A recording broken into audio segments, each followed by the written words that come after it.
Hello, ladies and gentlemen. Today, you are joining us back on Science and Paranormal with Dr. Yana and Dr. Elliot.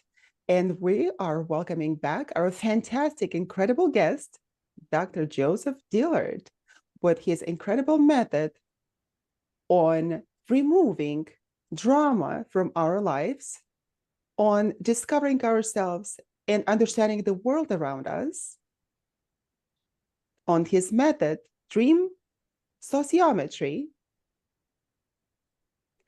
Dr. Joseph Dillard, would you please tell us a little bit about your method? Thank you very much, Yana and Dr. Elliott. It's a pleasure to be here.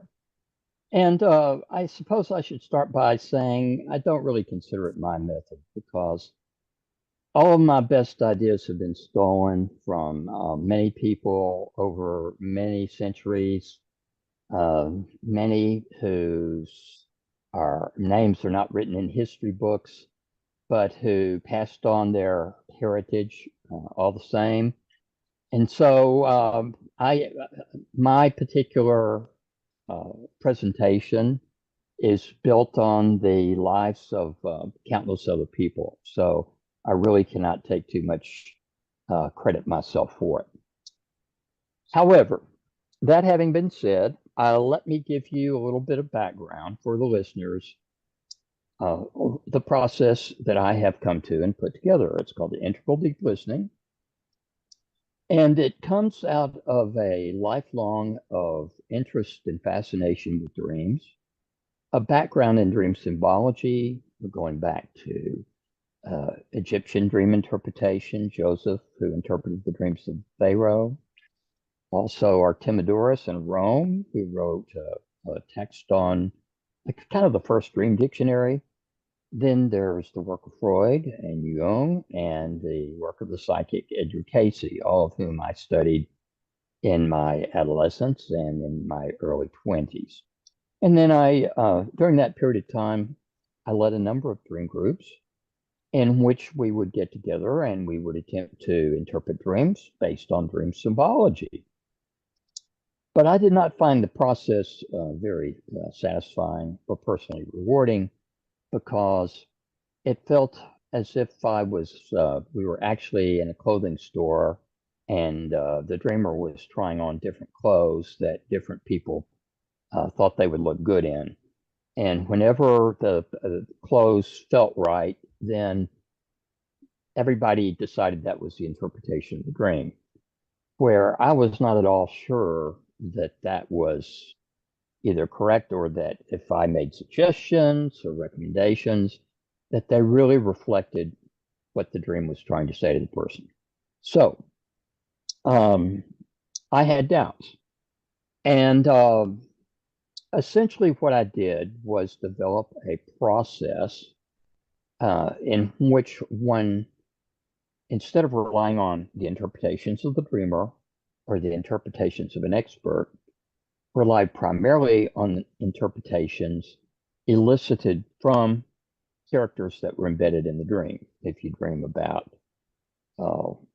Voldemort coming after your lunch or your soul or something, well, then you would become Voldemort. You'd take the perspective of Voldemort in the dream as best as you could, and then answer a series of questions that were designed to explain Voldemort's worldview, his perception of the dream, and have him interpret it.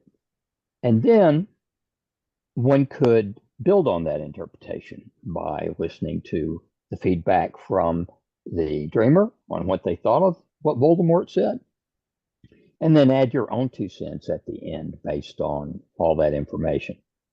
So initially, this process involved interviewing, say, 4 or 5 characters from a dream in a process called dream sociometry, because that was far too complicated for most dreamers who lacked the sadomasochism of an investigator like myself. I developed a single character interviewing protocol, which is what we're going to subject the poor, innocent, unsuspecting Dr. Elliott to tonight. Unsuspecting for Okay. sure. And the the functions, I should say a few more things about the general process. After initial suspicion and doubt about taking the advice or listening to imaginary dream elements or the personifications of life issues, uh, over a period of time of applying the recommendations in my own life and being impressed with the results, I started working with my own clients since I've been a psychotherapist in private practice for over 50 years now. And what I found was that it was remarkably good at ending nightmares, generally in one interview session, and eliminating post-traumatic stress disorder in maybe 4 or 5 sessions, sometimes less. Not always, and not always completely, but generally so. Uh, it was also very effective at eliminating phobias like agoraphobia. And so I became fascinated and began teaching the method and working with the method. At present, I have a website called integraldeeplistening.com and a curriculum in the making based on 3 different aspects: healing, balancing, and transformation. They're all moderated or modulated with the interviewing process. The 3 healing components involve learning to what our life script is so that we no longer are controlled by its assumptions about who we are and how we need to live, eliminating toxic drama from our lives, and third, surfacing and recognizing the cognitive distortions and cognitive biases and logical fallacies that disturb our thinking and create delusional groupthink that keeps us from really seeing clearly what's true and what's false. The 3 components of the balancing aspect have to do with goal setting, assertiveness, and problem solving. The 4 components of the transformational track of the modules of the curriculum have to do with interviewing, meditation, pranayama, and the setting of personal life intent, what we want to do, what our intentions are. So, in all of these processes of the certification process, which is either a coaching, practitioner, and then a trainer certification process, interviewing of ourselves, interviewing of others, interviewing of dreams, interviewing of life issues such as the knife from a stabbing pain in the back, for instance, or a pit from experiencing ourselves in a pit of despair, if we're really depressed, for instance. So visual metaphors for wherever we are experiencing ourselves as stuck or whatever our life issues are can be interviewed as if they were dream characters. So with that kind of a background, what I'd like to do is to start the process by asking Dr. Elliott to provide 3 life issues. 3 current life issues? Yeah, just whatever you find on your mind these days. Things you'd like to resolve, make your life smoother. Sure. Time management is one for sure. Financial freedom is another. And I would say, the third one is kind of more like prioritization of events in your life. So it kind of falls with time management as well. Those are probably my three biggest things that I would suggest right now. Okay, very good. Now, as an aside, the reason why I asked that question is because it's the way that we test the methodology.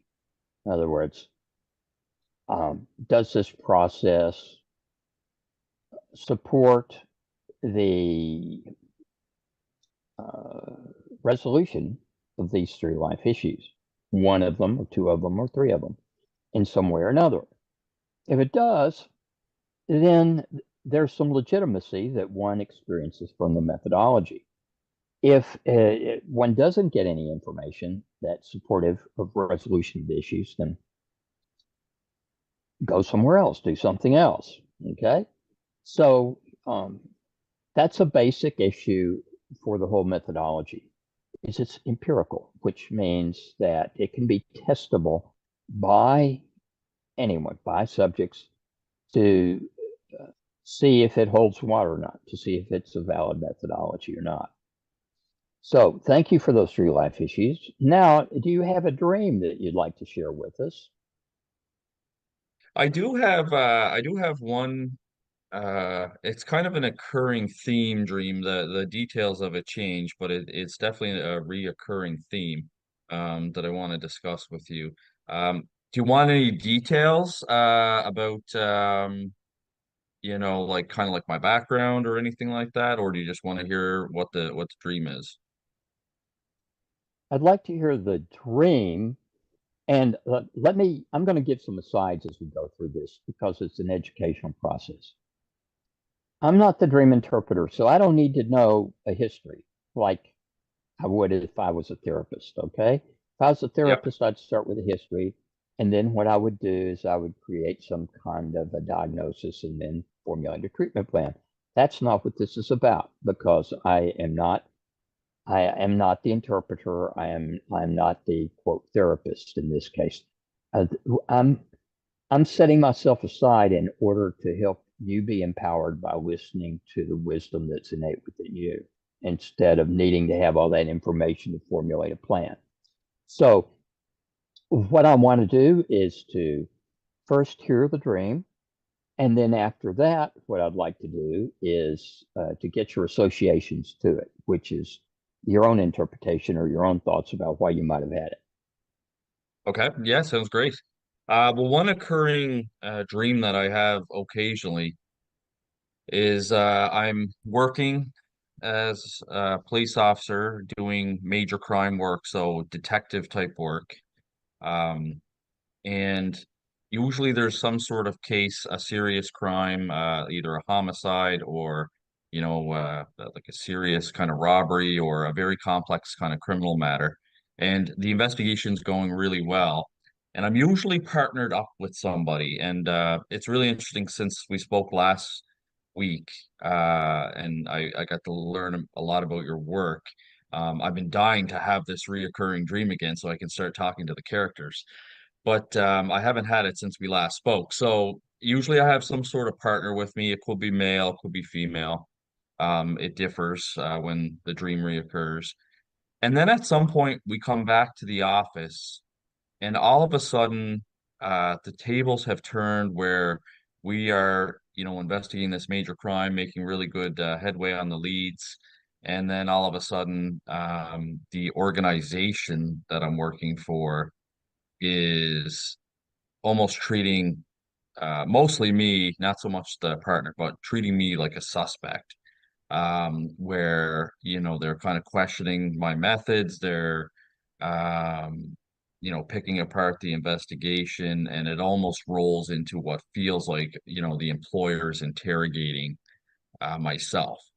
And then usually, I'll wake up in the morning. I will recall, having that type of dream, and it kind of like, when I wake up, I kind of feel like not good, like not in a, like um almost like I kind of went through something, so it kind of takes me, my morning coffee and to kind of like start thinking about the dream and analyzing it myself, and then moving on into the day from there. And this dream occurs every once in a while, occasionally. Like I said, the circumstances might be a little bit different, might have a female partner instead of a male partner, might be working a homicide instead of a robbery type case. But the main themes in the dreams, usually stay the same.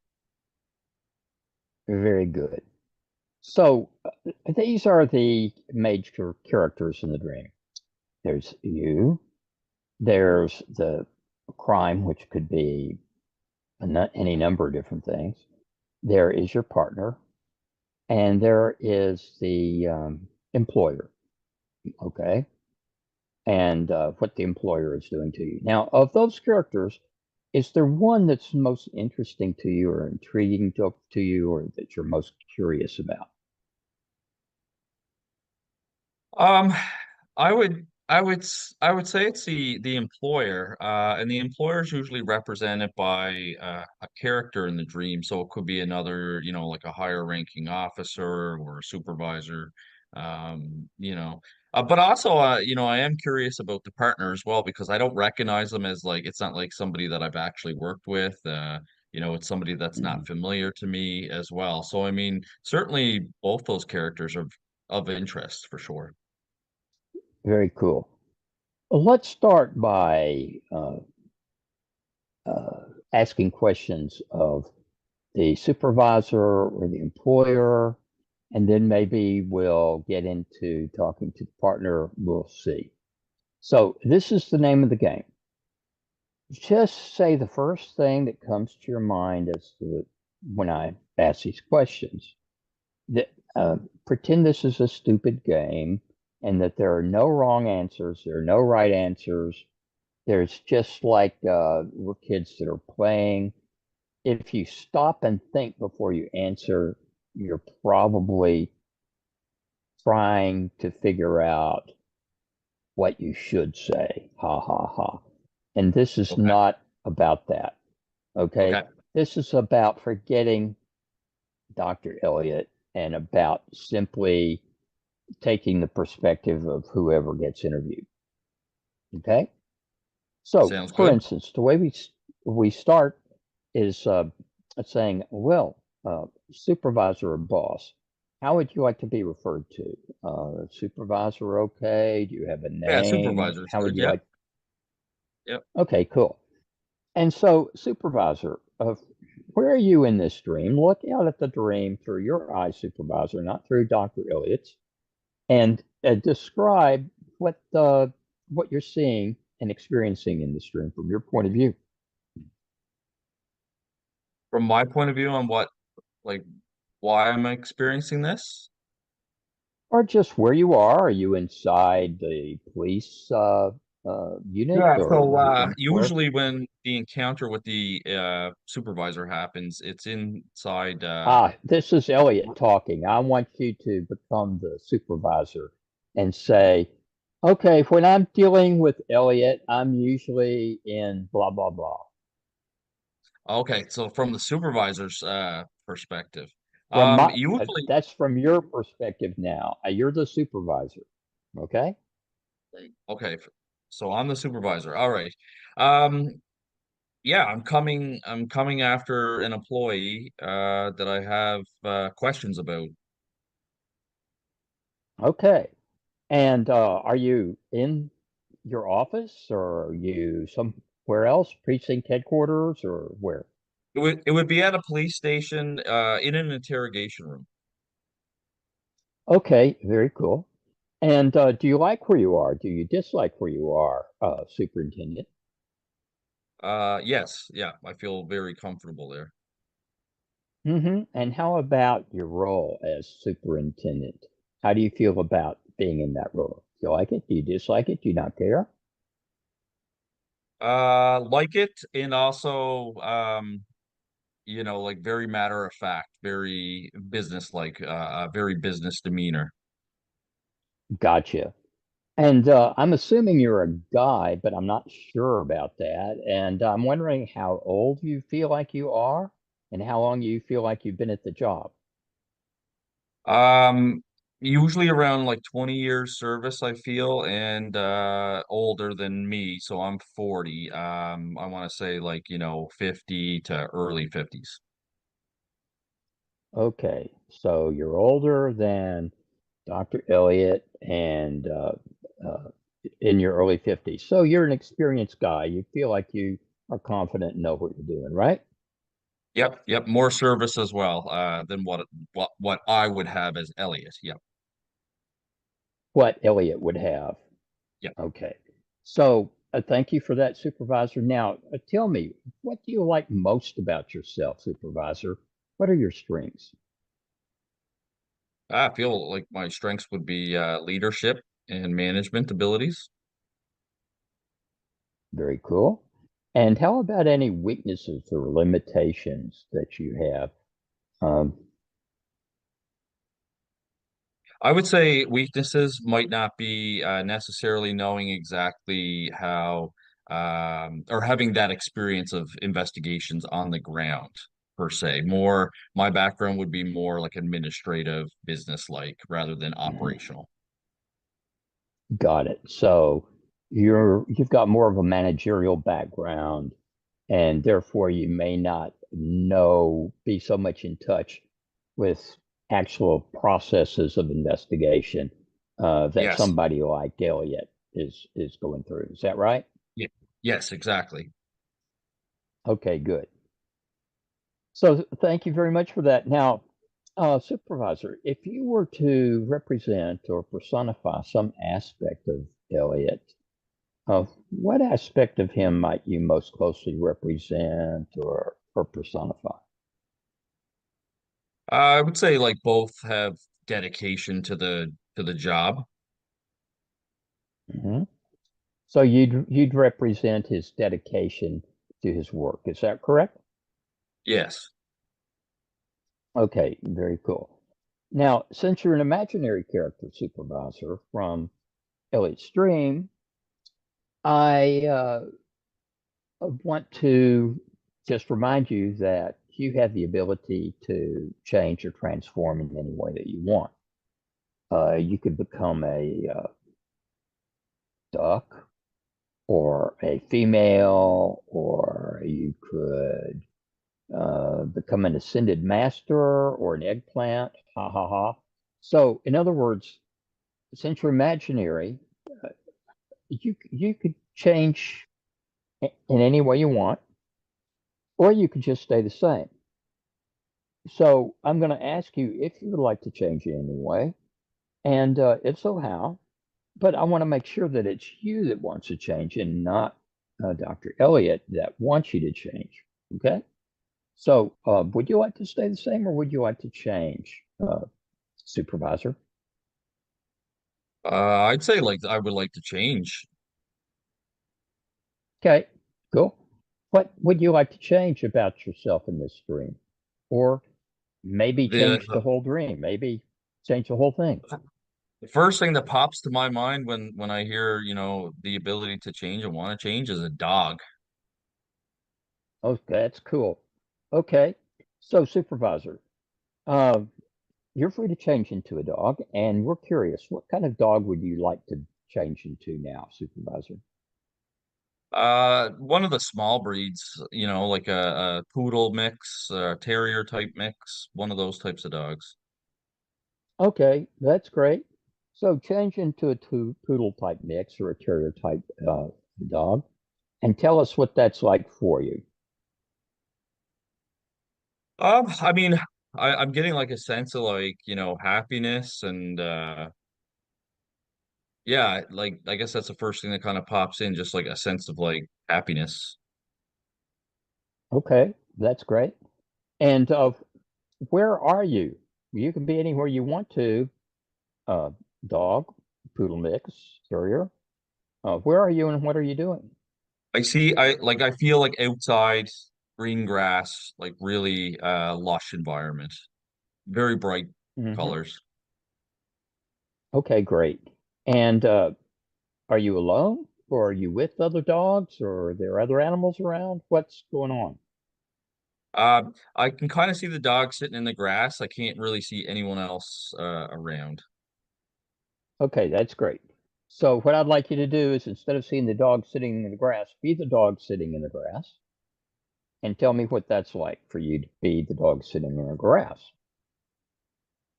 Still feel good, still feel happy. You know, can feel like the environment around me. I can kind of hear like just the wind rustling and feel like the wind on my face.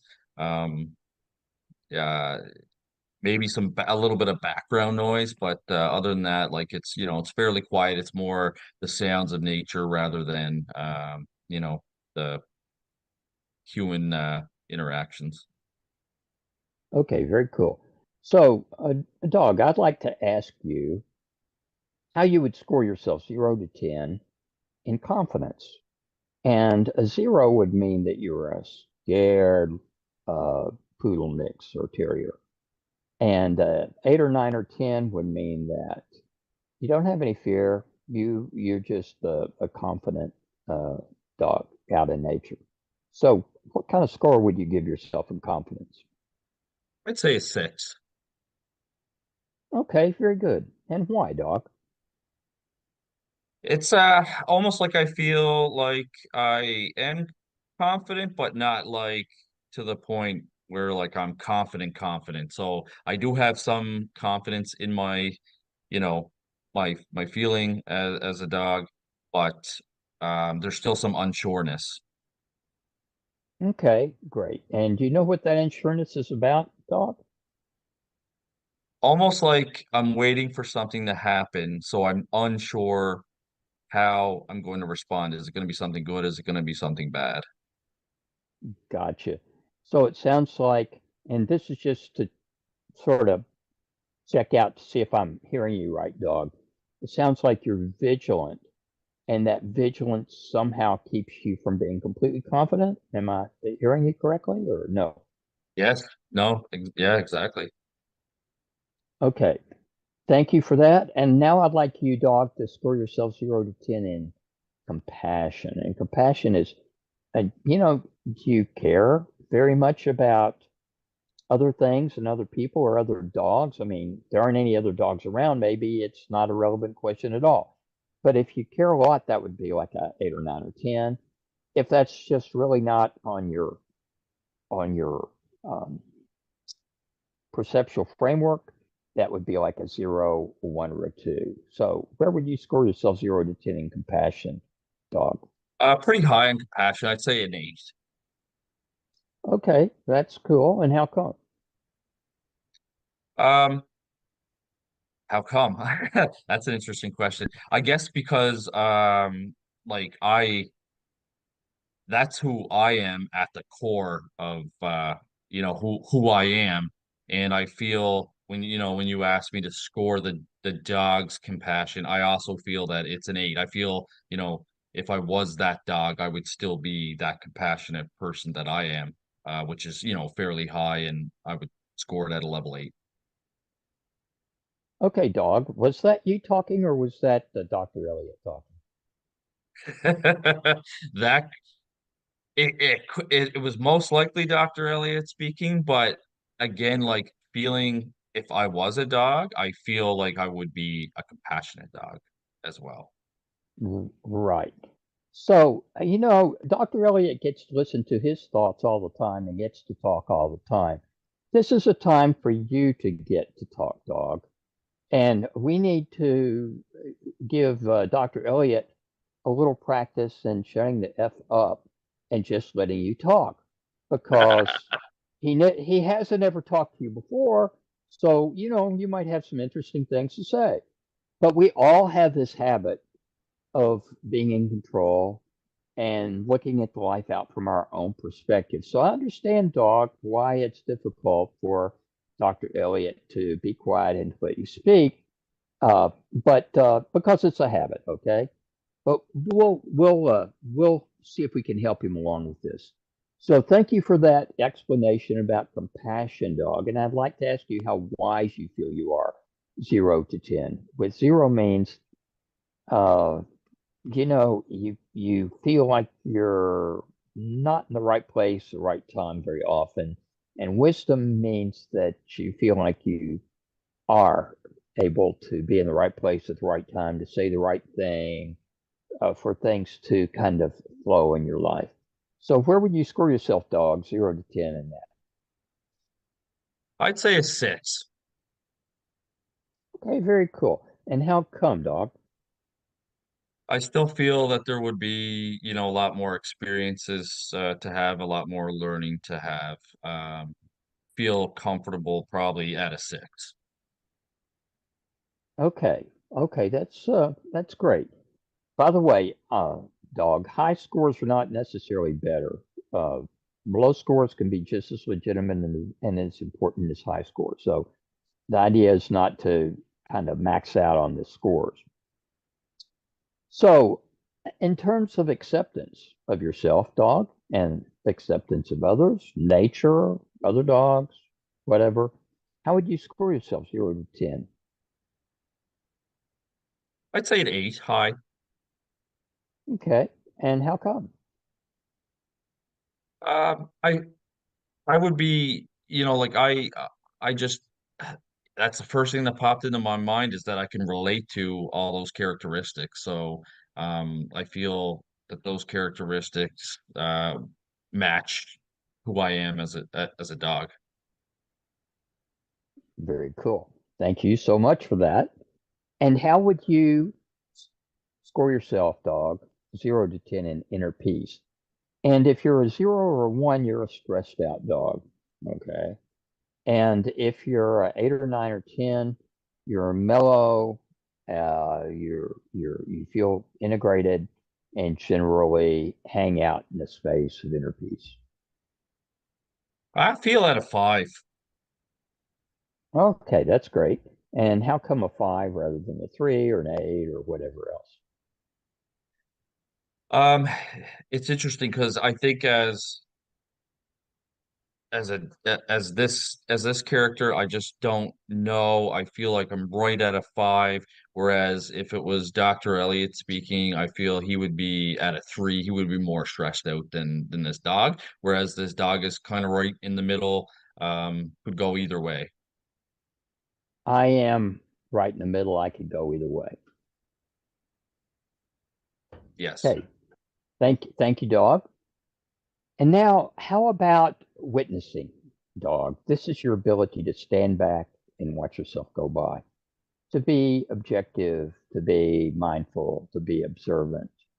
Uh, that may not be important to you at all as a dog. You may be embedded in nature, and objectivity and witnessing may not be important. That would be a 0 or 1 or 2. Or it could be very important to you, and that would be an 8 or 9 or 10. Where would you score yourself, 0 to 10, in witnessing, dog? I would say low. I feel like a 2.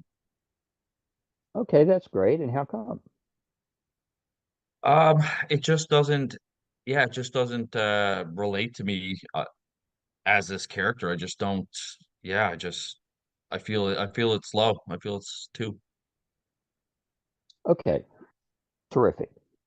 So thank you very much. And dog, if you were in charge of Dr. Elliott's life, would you live it differently, or would you live it just the same way that he lives it? I'd say look at it differently. Oh yeah? How?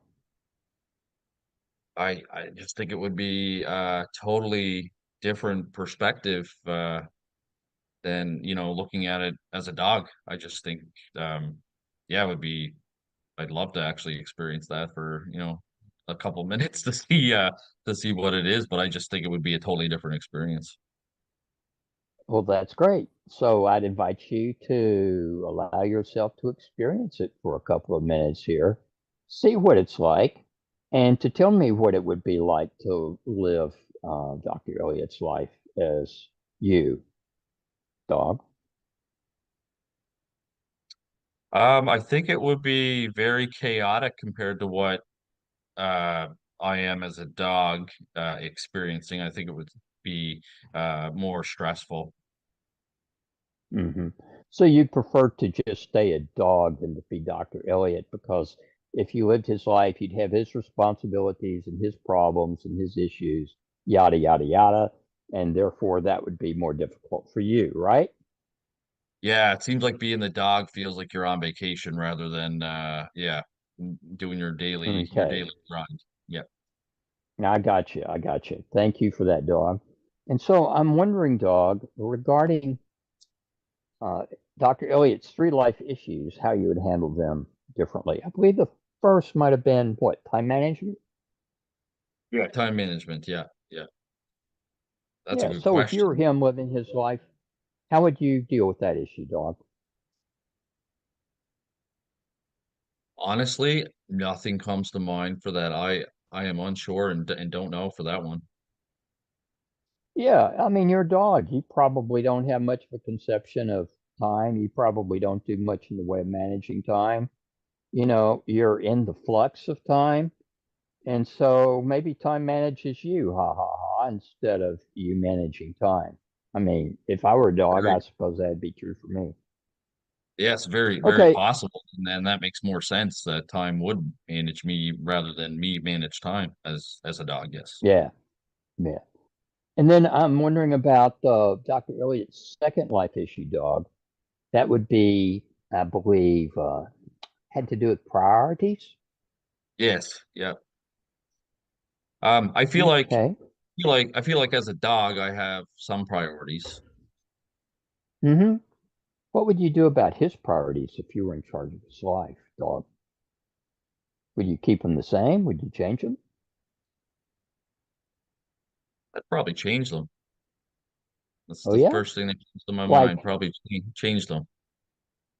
okay.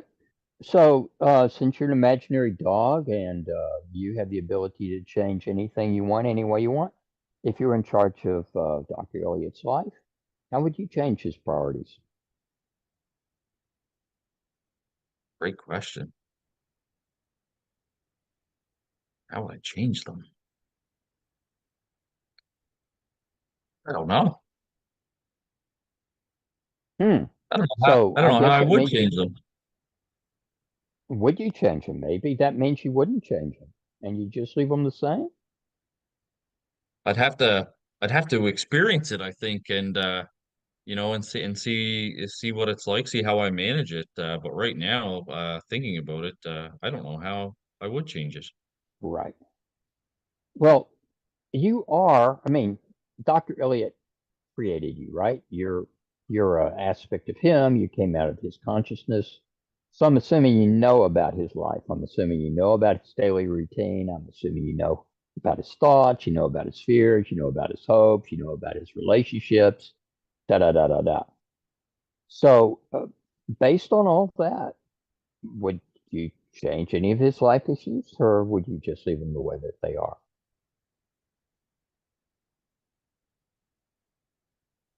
Geez, I almost feel like I'd probably leave them the way that they are. Okay, that's cool. So, dog, thank you very much for answering those questions. And what life issues would you focus on in terms of, like, you may have different life issues than Dr. Elliott since you're a dog. If you were in charge of his life, what would your life issues be?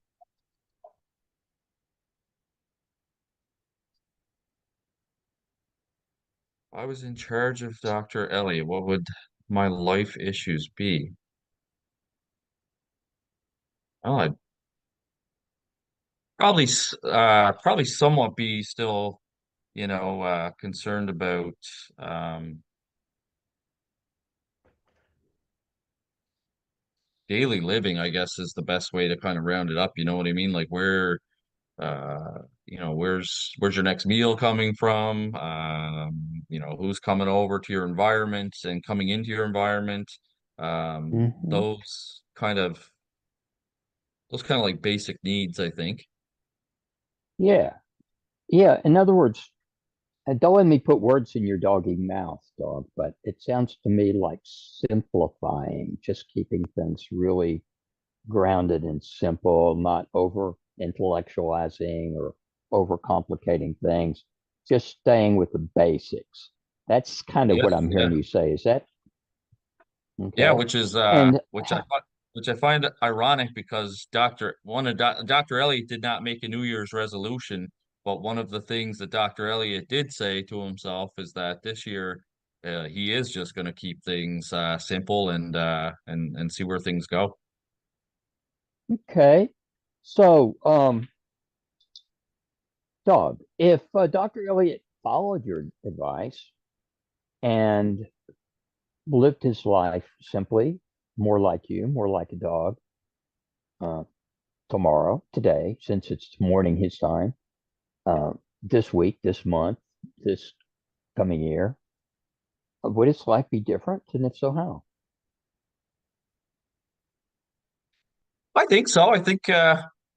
I think there'd be less stress. More even though there's like more unknown how things are gonna play out.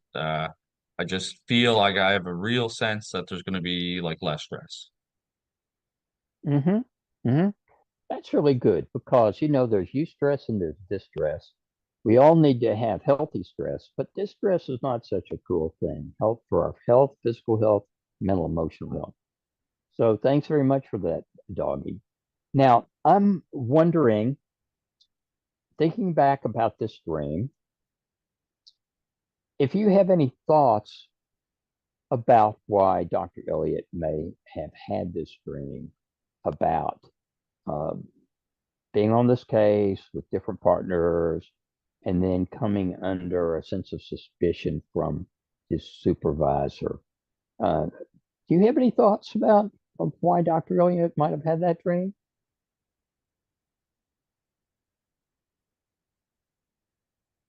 Not as a not as a dog, no. Okay, so it's just not important to you.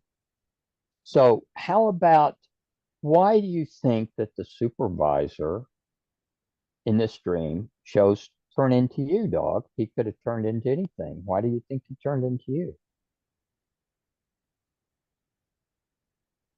That's true. I don't know. That's a great question. Mm-hmm. You're right. Mm-hmm. Could have turned into absolutely anything. And yet dog Right. was the strongest thing that came to mind. Mm-hmm. So, are you glad he turned into you, or do you not care? Does it matter to you at all, dog? I think the dog was better than the human supervisor. I think Yes, I, so I would say yes, I am happy about that. I think I am better than the human supervisor. Yes. Right, dog? Yes, Okay. I do. Mm-hmm. So, in what ways do you think you're better than the human supervisor, dog? Just curious. I think I'm friendlier and have more compassion and understanding. Mm-hmm. So, if this supervisor in the stream had your personality, your doggy characteristics, would the dream have been different? And if so, how? I think so, yeah. I think the dream will be a lot less distressing. Mm-hmm. Mm-hmm. How come? I think it provides well, certainly would provide more compassion, more understanding, and not feel so negative and like interrogating. I think that's Mm-hmm. that's the feeling that I'm getting. Okay, gotcha. Thank you very much for that, dog. Now, I appreciate your answering my some silly questions, dog. And now I have a couple of questions for Dr. Elliott. So, welcome back, Dr. Elliott. Thank Thanks. you. And now I would like to ask you what you've heard yourself say. That is, what you heard the supervisor and the dog say.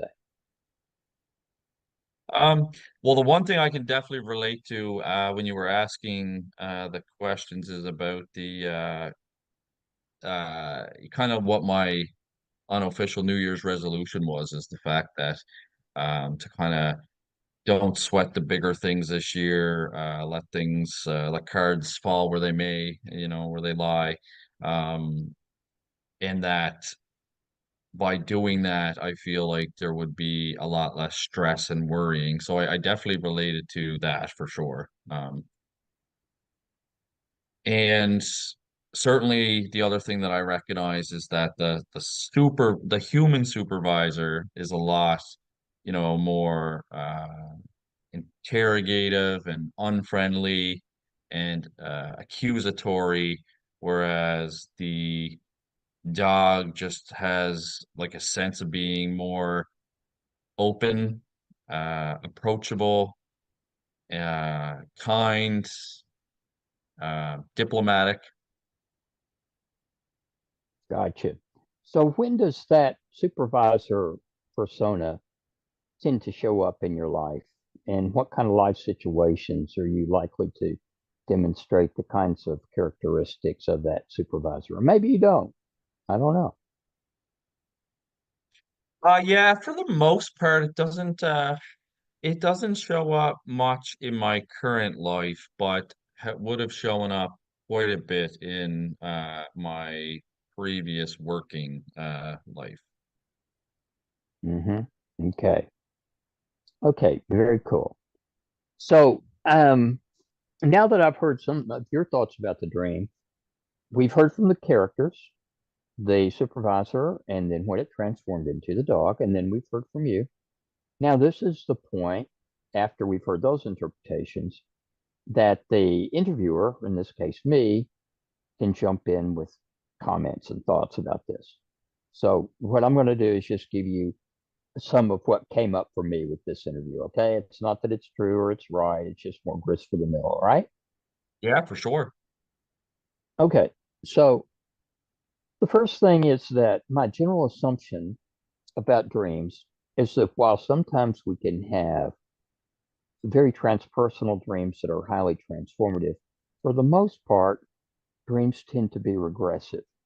And what I mean by that is that they tend to put us back into emotional states and problem solving strategies that we're very comfortable with based on the family of origin and the scripting that we grew up around when we were a kid, or in previous life circumstances, previous marriages, previous jobs, things like that. So, your comment that uh, you were not feeling so much like the supervisor now, but you could see that previously in your life you were in situations where that came up. This reminded me of that concept that how our dreams tend to be regressive and put us back into situations and circumstances where we're basically re-experiencing stuff that we did before. And sadly, because a lot of what we experienced early wasn't authentic for us, it was about drama and it heightened stress levels. Okay. So this is an important concept because most people don't realize that when they dream that their bodies experience stress. And stress is Mm, not just a psychological thing, it's a physiological thing where powerful neurotransmitters are pumped out into the body, as we discussed last time. And these have an yes. impact on physical health. They also leave emotional residue when we wake up, whether we remember our dreams or not, which means that if you have a stressful dream, even if you don't remember it, you're more likely to wake up with that reinforced. Maybe a sense of being on edge, a little bit more vigilant, less at peace, more anxious, maybe a little more reactive to what things people say to you, blah, blah, blah, that kind of thing. So the Yes. point there is that the content of our dreams really does make a difference, whether we remember them or not. And part of what integral deep listening interviewing does is it surfaces this process so that we can look at it and we decide uh, what we want to do about it, number one. But number two, just the process of practicing deep listening in an integral sort of way helps to resolve it.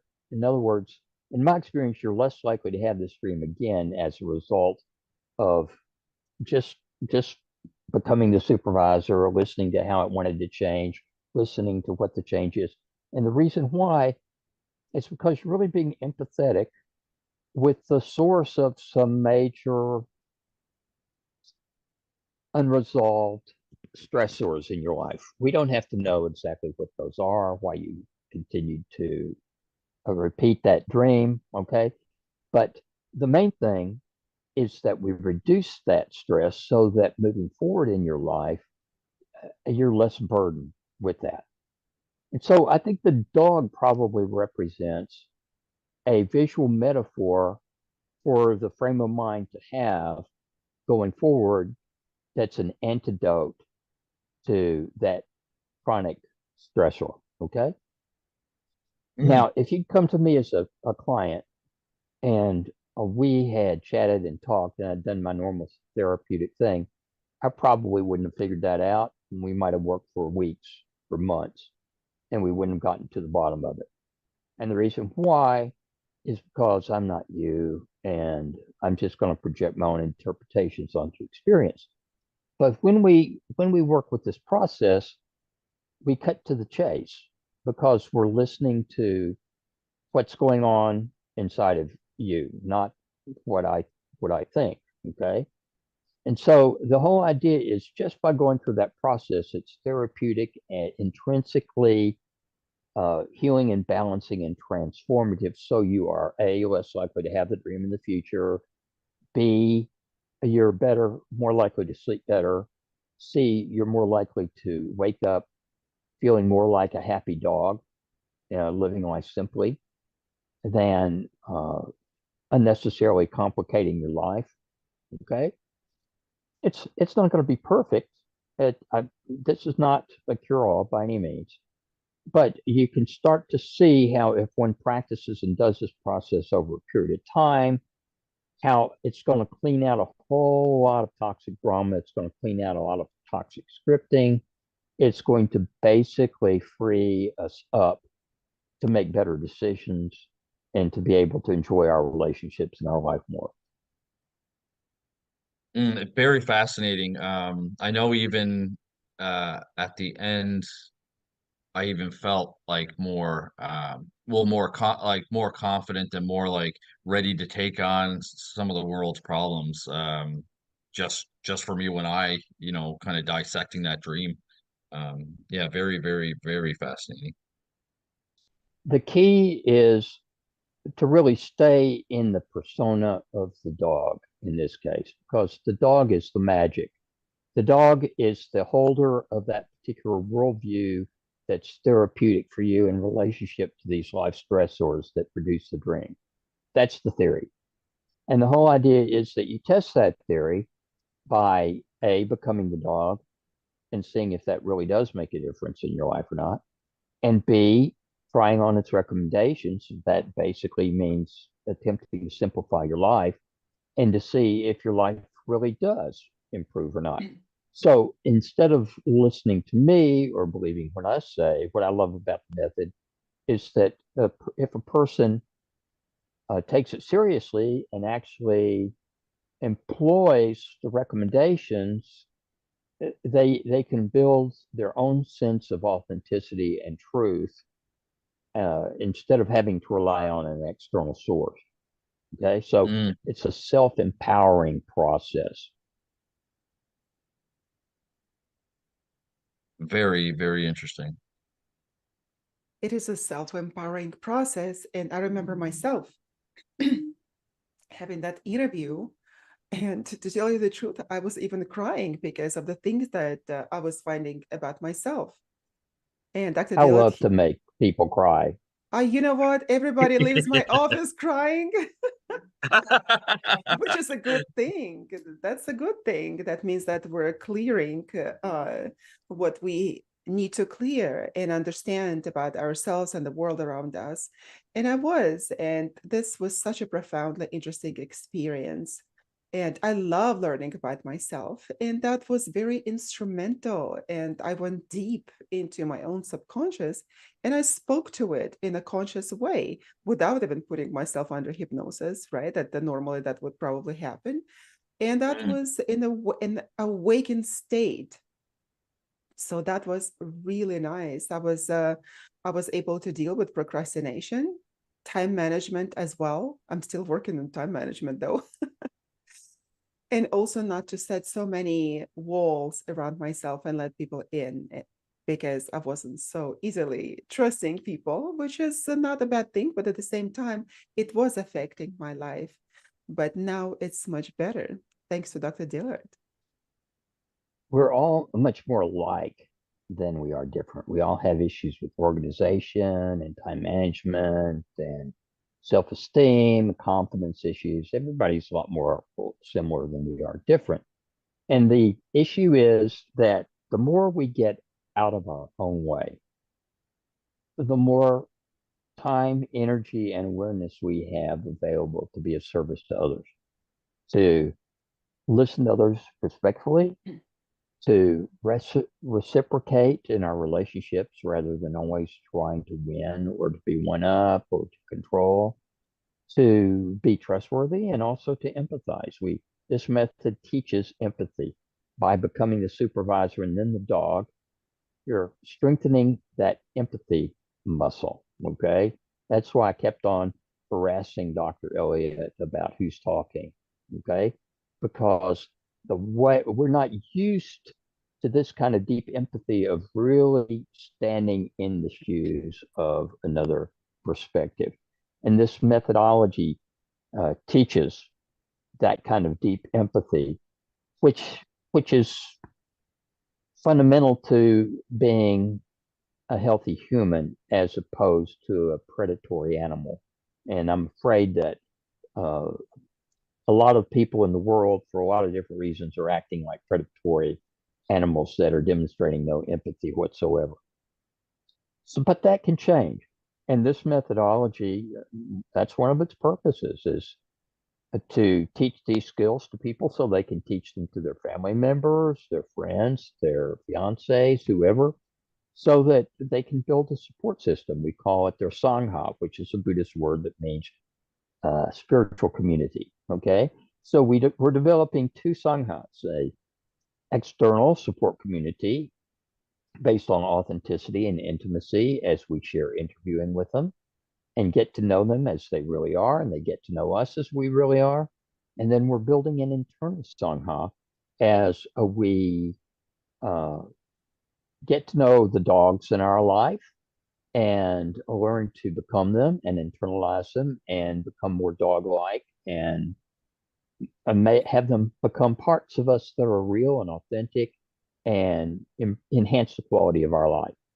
So uh, uh, building both the internal, the microcosmic, and the external macrocosmic support communities are necessary. We need to do both.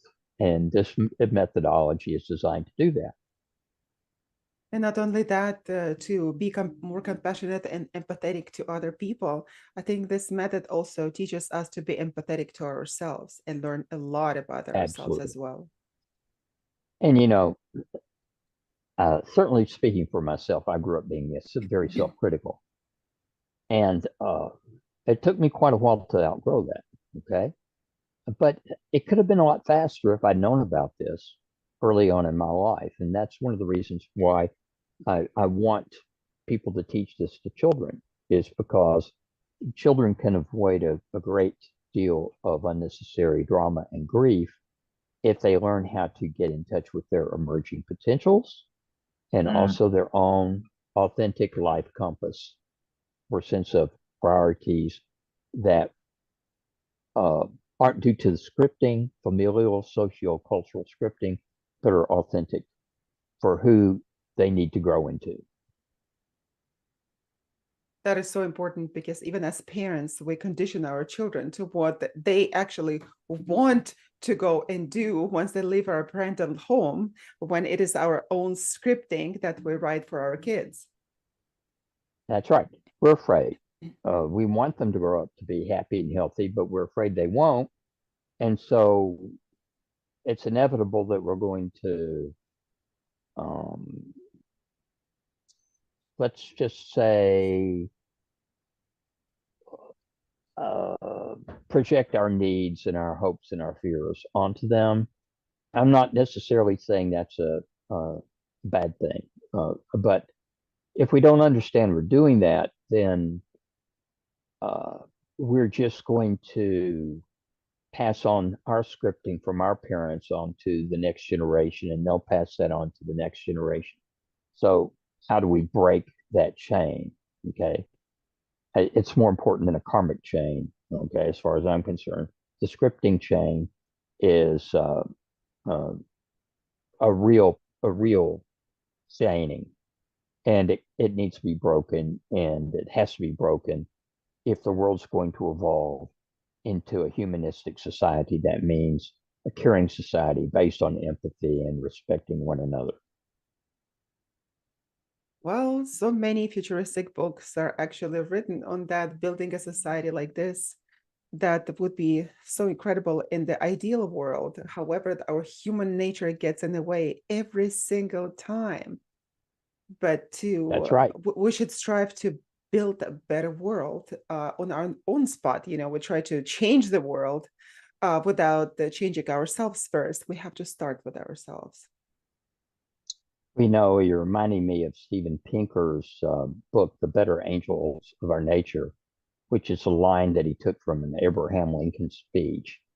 And it's his book actually is a very detailed analysis of how humans have outgrown uh, the quantity of violence over the centuries.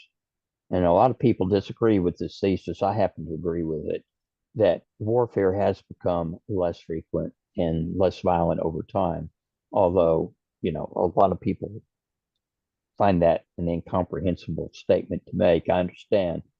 But the better angel of our nature means to amplify those aspects of ourselves that are healthy.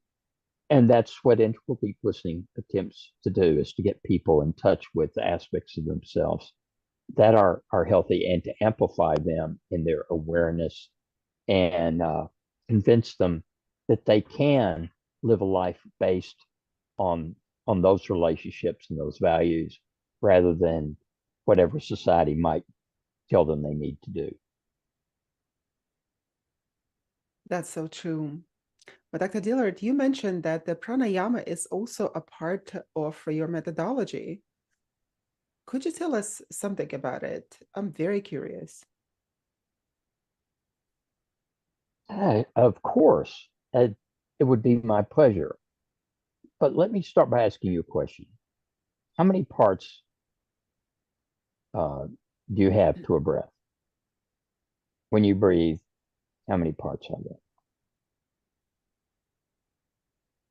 Inhale, exhale, and we don't think about it. Right. It's an automatic So process. that's the answer. That's the answer that I had for years, and what makes a lot of sense. There's two parts: inhalation and exhalation. There you go. Simple. All right. But think about this. When you're sleeping, all your breathing is automatic, done by the autonomic nervous system. In fact, when we're not thinking about our breathing, that's mostly what our breathing is. It's automatic. That means uh, it's diaphragmatic breathing. Your diaphragm goes down on inhalation, bringing air into the lungs, and then it goes up on exhalation to exhale air. That's how animals breathe. That's how we breathe when we're not thinking about it. It's automatic breathing. So that's one type of inhalation, but there's another type of inhalation. I just chose to inhale. Now, that's a lung inhalation. That's not a diaphragmatic inhalation. It's a conscious inhalation. It's two types of inhalation. Okay? Same thing with exhalation. We can not think about it, and our diaphragm can work, and we can automatically do diaphragmatic breathing, or we can choose consciously to exhale.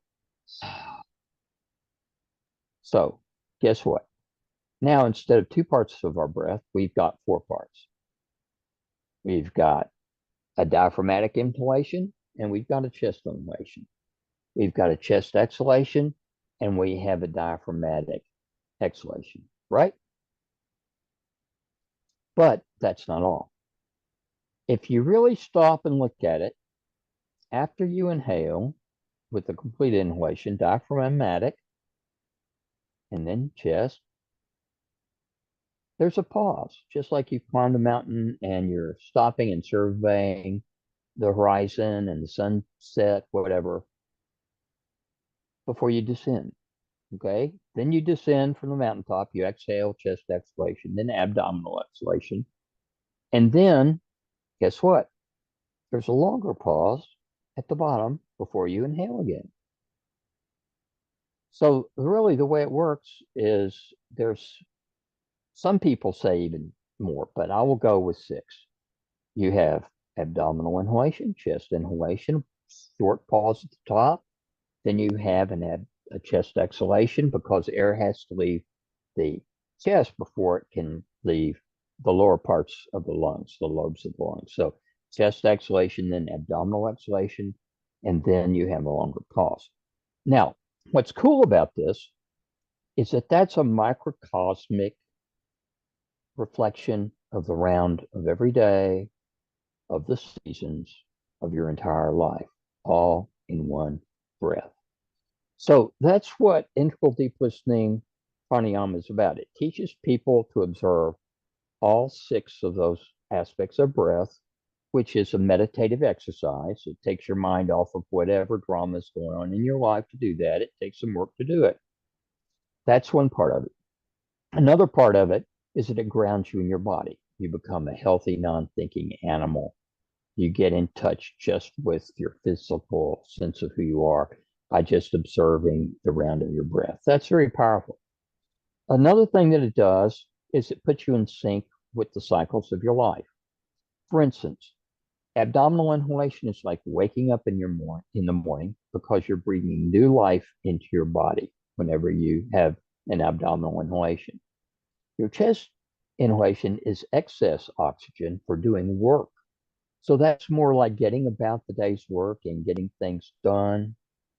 The pause at the top is when things are more in sync and going automatically. The chest exhalation is more when you stop work and you're relaxing, eating dinner, watching TV, checking your social media, blah, blah, blah. And then what happens is that as you get ready to bed and you're shutting down and you're giving away the day and your sense of identity, it's like abdominal exhalation.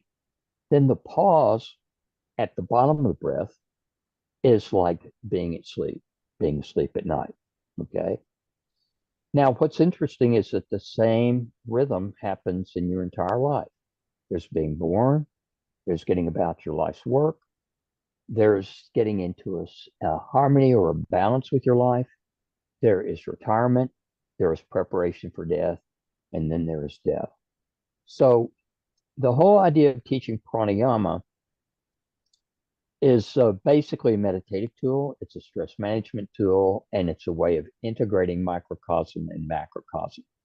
So I've written a whole book that explains 7 levels of integration that are associated with this 6 component of every breath process. It talks about the history of pranayama, the Hindu roots of it, and how it's evolved over time. So anyway, that's one of the modules in the Integral Deep Listening certification program, is to teach people this 7-level approach to working with one's breath as a tool for healing, balance, and integration and transformation. That is so exciting. When do you anticipate for it to be ready, for the whole curriculum to be done? I'm not sure. I'm working hard on it. I have some interns who they're going to be my mouse in the hamster wheel, who are going to try it out as I develop it. First, I'll finish the coaching curriculum, and then I will move on to the practitioner and the trainer curriculum. I'm, I hate to commit myself, but I'm hoping that I'll have the coaching track ready for them to trial within 2 to 3 months.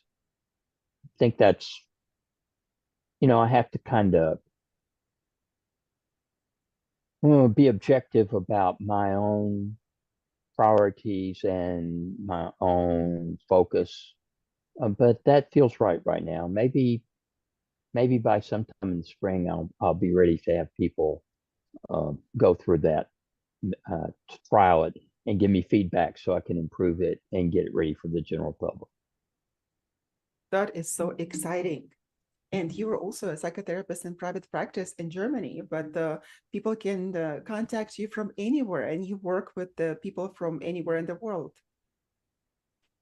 Oh yes, that's what's so wonderful about Zoom and Skype and um, gee, here I am. I'm out in the country in my country cabin in Brandenburg, about 30 kilometers from both Potsdam and Berlin. And thanks to Elon Musk's Starlink, I've got a great internet connection out here in the Lake Country where there are deer and wild boar and everything. But no dogs. Oh, yes, you have a one Oh, big dog as well. You do. I definitely he's my supervisor, okay? He makes sure I stay on the straight and narrow. That's right. He's keeping you straight. That's That's awesome. right. Well, Yeah. that And maybe next time, Dr. Elliott, if we ever do an interview again, we can interview Gosher. For sure. For sure. that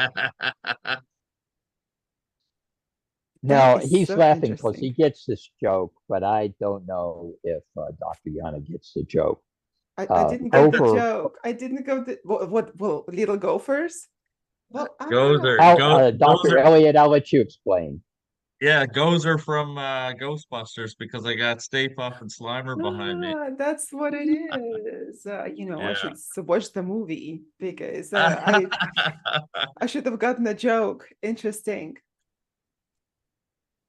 But you know Yeah. what? When I moved to United States, it was so difficult for me to even to understand the jokes because mostly what we do, we laugh at ourselves and the society that we're in. Those are the inside jokes for us.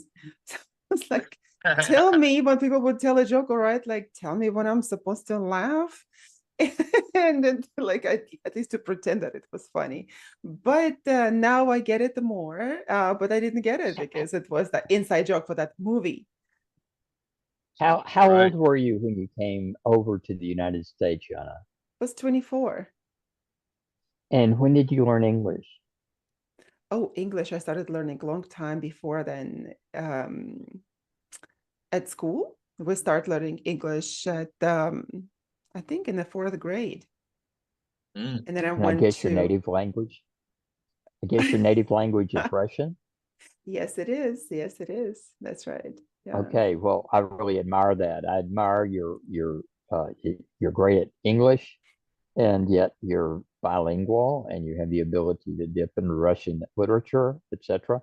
So, Also, English. That's how I went. I went to study English literature and the English language. So that's, I'm a linguist and philologist, so English and Russian literature. oh, that's so fabulous. And then I also dig in human minds. I love digging. And, Oh, metaphorically speaking, that you were just dissecting Dr. Elliott's dream. And to me, it is a very interesting narrative because that's what the literature is all about. You tell the story, and our subconscious is telling the story to us about us, and mhm, we just need to listen to it mhm, mhm, mhm. in a symbolic And language. here, poor Dr. Elliot thought that he was free of his years of work as in the police department. And then what happens? He goes to sleep and he goes right back into that reality, but he's not getting paid for it. Now, No. what a terrible thing. I've been a dog. Yeah. Yeah, that's so true. I think it's And cool to turn one supervisor into a dog. I know a number of supervisors I've had in the past I'd love to turn into dogs. A number of politicians, too. They'd definitely be a whole healthier and better if they were dogs, no doubt about it.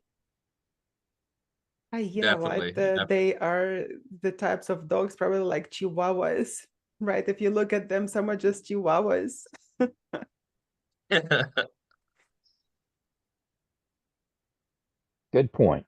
And some will also pretend to be Great Danes when they're not, when they have a little Chihuahua sitting inside of them and living inside of them. So, So I true. think you're right. Okay, so do you guys have any other questions for me about Info Deep Listening or any part of it? Anything that I can share with you or with the audience that might be helpful? Be delighted if there's anything. So, Definitely your contact information. Yeah, any mhm. websites or email addresses you have in case any of the listeners want to get in touch with you, find out more about your research and where any of your books are available for sale. Well, second question, the books, one can go to Amazon.com and look at my name, and most most of them can pop up. They mostly are there, but I think I have a few that are elsewhere. Anyway, I would try that. In terms of contacting me, Joseph dot Dillard, Dillard, at gmail.com. Anybody can write me. I'd be more than delighted to hear from you. And also my website, integraldeeplistening.com, is where you can get all kinds of information about dreams, the certification programs, uh, all of these different areas like pranayama or meditation or scripting or stress management that you're interested in. And not only that, there are a lot of other interesting publications that I found incredibly interesting to read. And not only I, and also friends of mine as well, they dig into your writings and we happen to support your points of view. So thank you so very much. Ah, you're basically referring to my uh, essays at integralworld.net. And what I should say about that is that integral and integral deep listening refers to the work of philosopher Ken Wilber and the particular integrative model, multi-perspectival model that he developed, which I have found very useful, but which I've also critiqued in many different ways. So basically, at integralworld.net, there's all kinds of issues regarding integral. Plus, there's articles that I'm going to be putting together into a book if I'm ever crazy enough and live long enough to do it. There's articles on Tibetan dream yoga, which is very interesting, on Indian Swapna dream yoga. There's articles on shamanism, on Jung's shadow work, uh, Gestalt. All these are basically explaining the relationship of these different approaches to my own, to integral deep listening. So it's kind of a comparison contrast sort of approach. So those articles, those essays can be found at integralworld.net. Well, since you mentioned that, then now we're going to dare you to publish it, put it all together and publish it for us. Uh, first, we need to make a double of me. We need to figure out how to clone another of me because I've got so many projects in the hopper. I'd love to get that one done, but I've I've got to get this old horse in gear, this old mule in gear, and get cracking and get this curriculum project finished. I've got a great team. We're moving forward, and hopefully that's what I'm going to be completing in 2024. That is fantastic. And you have the entire zoo there, as I can see, and the mules and the dogs and everything. Deer. So, well, that was Absolutely. fantastic. We learned so much about Dr. Elliott today, right? We dove Yeah. into his subconscious mind, and we learned that subconsciously he just want to be a dog sitting on the green lawn doing nothing. Just being patted all Well, day on the you know, heels. Yeah. I just have to say that one of the things about this interviewing process is that if you do it with somebody, and particularly if you exchange interviews, for instance, I have Dr. Elliott interview me, the result is the development of a degree of authenticity and intimacy in a relationship that is rare. In other words, I know Dr. Elliott now in certain kinds of intimate and deep ways that probably a lot of people don't see or get to know about him. Okay. So Mm. what he has shared with me is very precious. It's Now the whole world is kind gonna of know like now. it's a gift, okay? And it's a very sacred sort of a sharing as far as I'm concerned. And so I'm just saying, whenever one learns this and then shares it with somebody else, and they interview you and you interview them, it breaks beneath the drama and the scripting, and it gets people much more in touch with each other. I've worked with couples, um, and it's amazing the way uh, one can break through conflicts in relationships. People start to understand why they have communication problems, what they think they're saying to the other person versus what the other person is hearing, for instance. Their own blocks that they did not recognize before that now they can see clearly, things like that. Uh, so that's another application that I found very useful with the process. That's it, Dr. Yes. Elliott. You are absolutely now famous to the entire world. The entire world can just dive into your subconscious mind. Now that's it. Your quiet life is over. Now we're all going to know so much about you. Excellent. Well, it was such an interesting experience. And thank you so much, Dr. Dillard, for joining us today. I know that you have so much going on, and you carved out this time to be with us today and do the dream dissection of Dr. Elliott's. So Yeah. Yeah. we're Thank deeply you very grateful much. to you.